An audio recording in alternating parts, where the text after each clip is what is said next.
Yeah, it's cool. It's cool. I like this angle as well. I like that. I failed at recreating her soul time after time because it's an act permitted only to gods. So is he saying Kawaki is a god? Everything.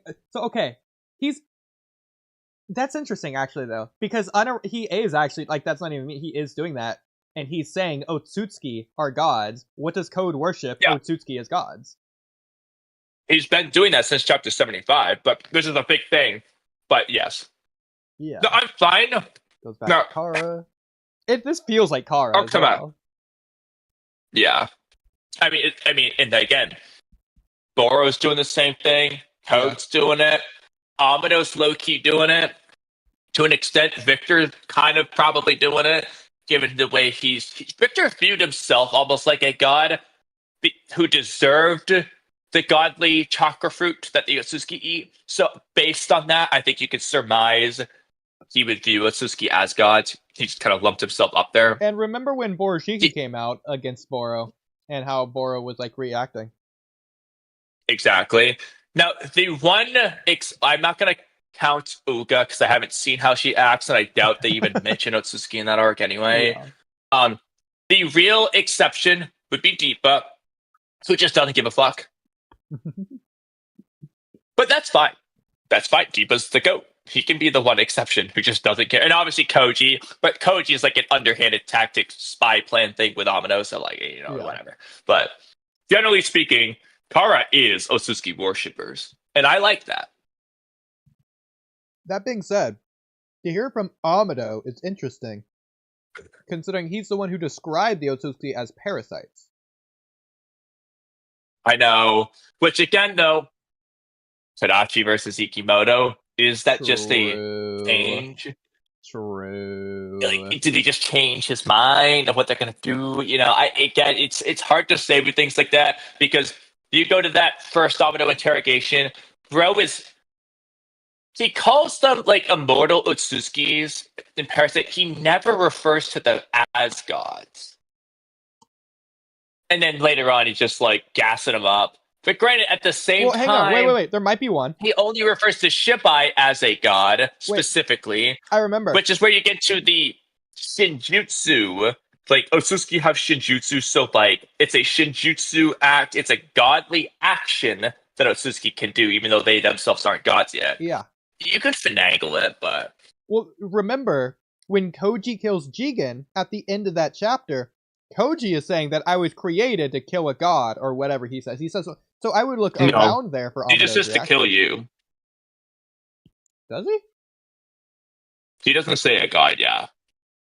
Well, you say yet, then if anything, it later? Amado says that even Ishiki can't escape the god of death.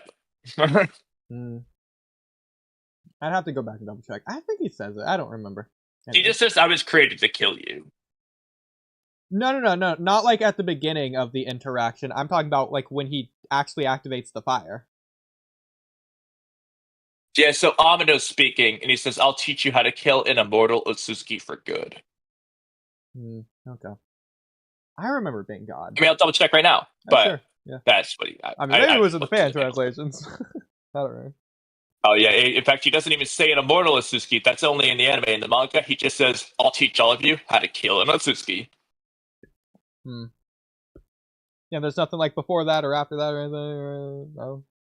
Nothing about Ootsutsuki or gods. He's just saying, like, this is, Ishiki's powerful, blah, blah, blah. Okay. Well. I mean, for this, you could argue a narrative want versus need.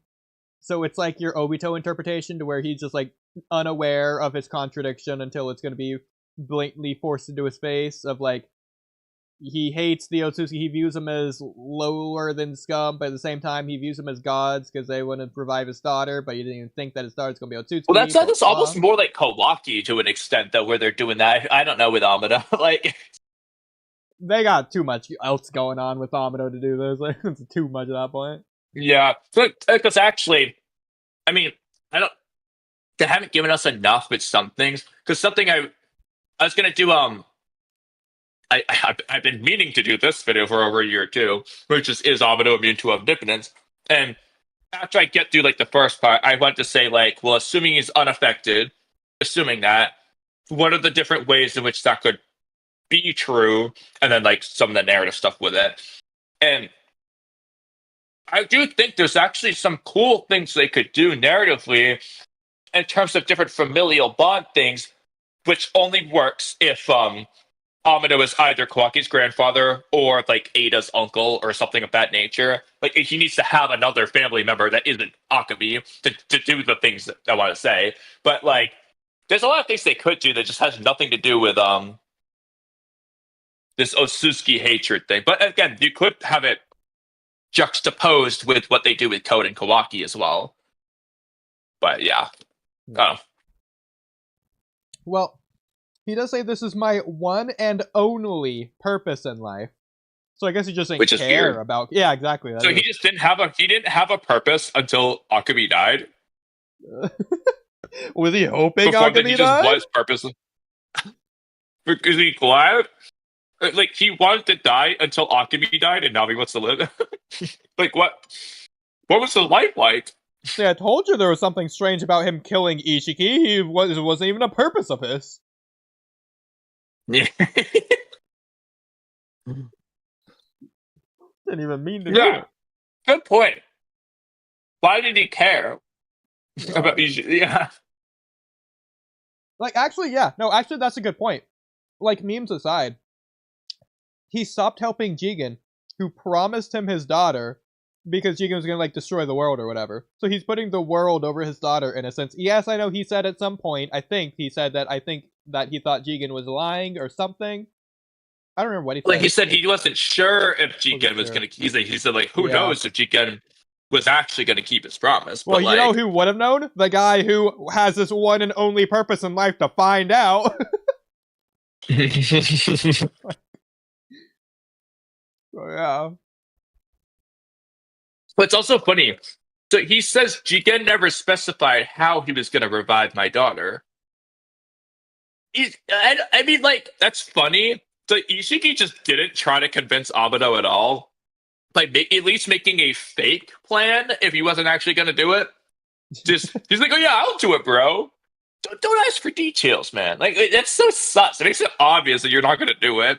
At least give him, like, a fake plan. But then also, Amado didn't ask. Oh, yeah, exactly. He didn't ask cool. him, like, how are you going to do it? And then and it's like, because it's like, again, like, ask him. Ishiki's either going to answer, or if he doesn't, that's sus. Yeah. Just get your answer. No matter what, you get your answer.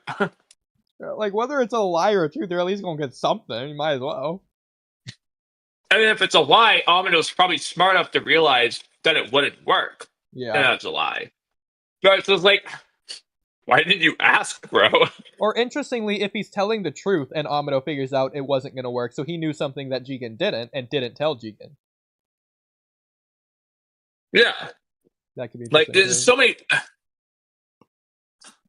Why didn't he ask, bro? That's such a weird thing that he did. Almost like it's not his one and only purpose in life or something. Yeah, it's almost like this is just complete bullshit.